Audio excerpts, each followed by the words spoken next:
Philippe Johannes. If you think this title is bad, wait for my speech. It's even worse. If you think this title is bad, wait for my speech. It's even worse. Philippe Johannes. I have a secret.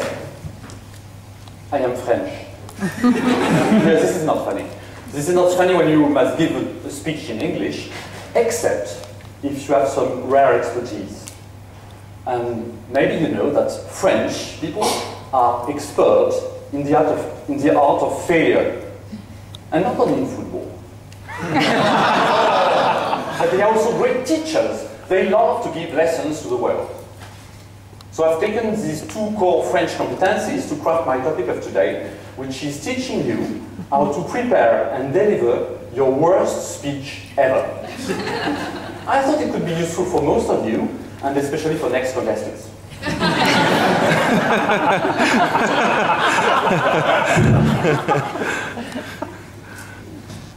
Even if some of your speech in the past have been bad, I'm confident I can help you to improve and do even worse. Maybe you're wondering why on earth should I mess up my speech? I have 3 reasons for you.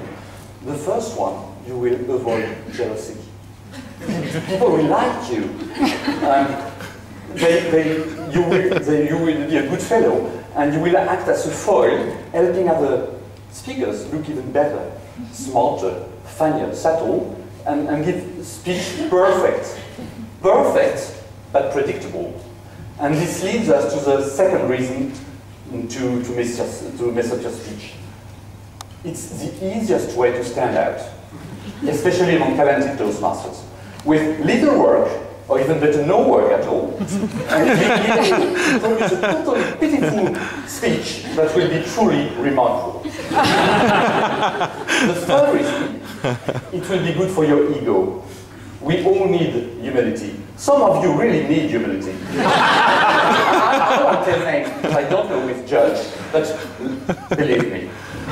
Now that you know the why, I will tell you my 3 best tips to mess up your speech.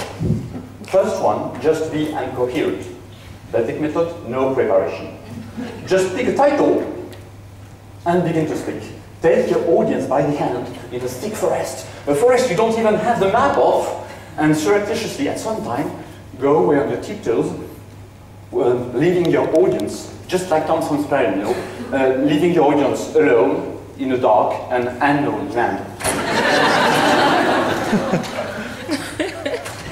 Scary, isn't it?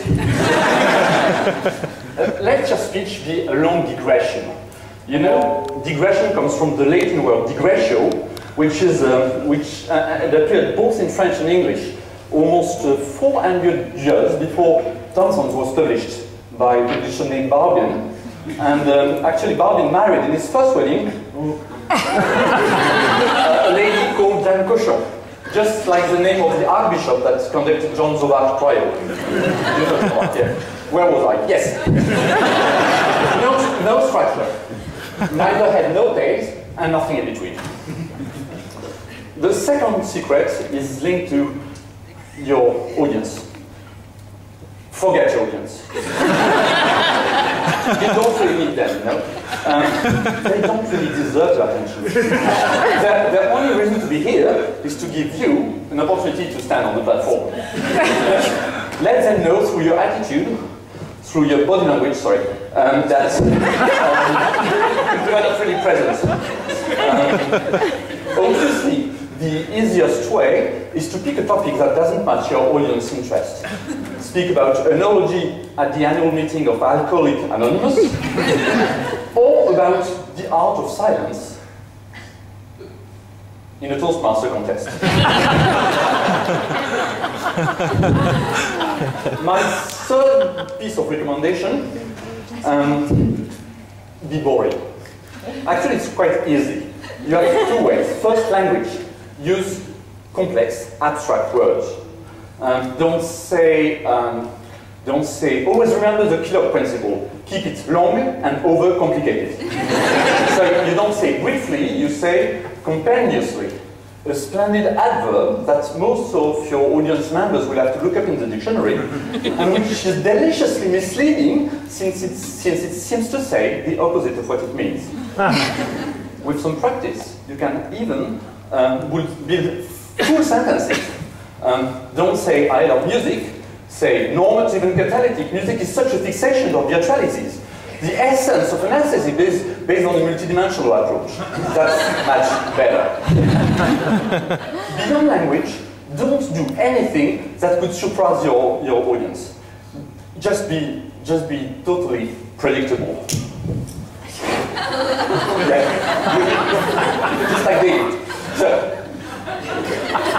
you're on the basics now.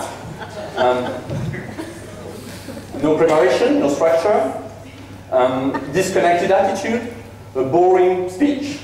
You now know all the basics to make with your next speech a fantastic failure, a splendid setback, a glorious disaster. One last tip. Always leave a bad last impression.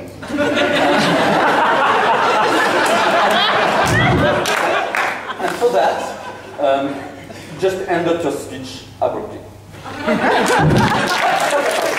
Please, don't applaud. If you do applaud, that would mean that my speech wasn't so bad, and for me, this would be an horrible failure. Thank you.